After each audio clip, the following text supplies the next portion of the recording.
What's up guys, in this video I'm going to show you some tips and tricks for making LEGO instructions with Bricklink Studio. High quality instructions are vital to be successful selling on Unbreakable. I've been making instructions for over 2 years and have over 300 followers on Unbreakable, so I know what I'm doing. This video is not so much a tutorial on how to use Studio, but suggestions to take your instructions to the next level. The first tip is simple, but gives your instructions a much more professional look. Add a title page. You want to give your customers a good impression when they open your instructions, and a title page is a great way to do that. Start with a picture of the mock.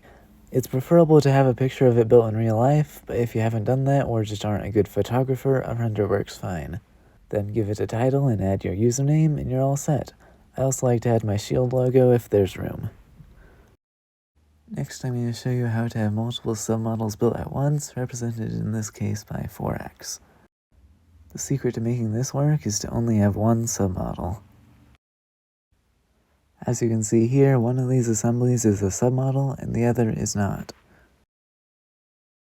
Now go to the design page and find the first step of the submodel. Click on the box that shows the finished piece. Find padding on the right and change the right side padding to 0.4 or 0.5. Then add a text box and type 2x. Put the size to 25, make it bold, and drag it to the corner of the box. Fix the layout if you need, then go to the last step in the submodel.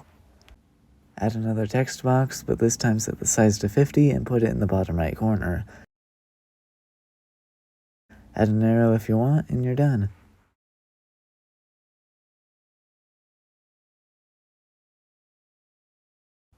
Next, I'm going to show you how to do a callout, which is the thing that looks kind of like a speech bubble. Start by making a submodel of the parts you want in the callout, and add multiple steps if you want. Then switch to the page design view and find the first step of the submodel, click on it and click the Convert to Callout button on the right. Fix the formatting and you're done. Since I have 2 of the same submodel here, I'm also going to add 2x.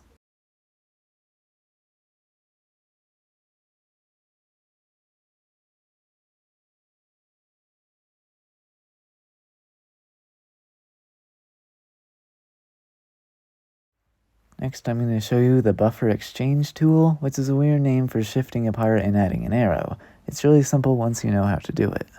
All you do is click the piece you want to shift in the page design mode and click Activate Buffer Exchange. Arrows will appear around the piece, and you can use them to move the piece where you want. An arrow showing where the piece goes will appear. You may need to adjust it a little, and I like to make it red so it's easier to see.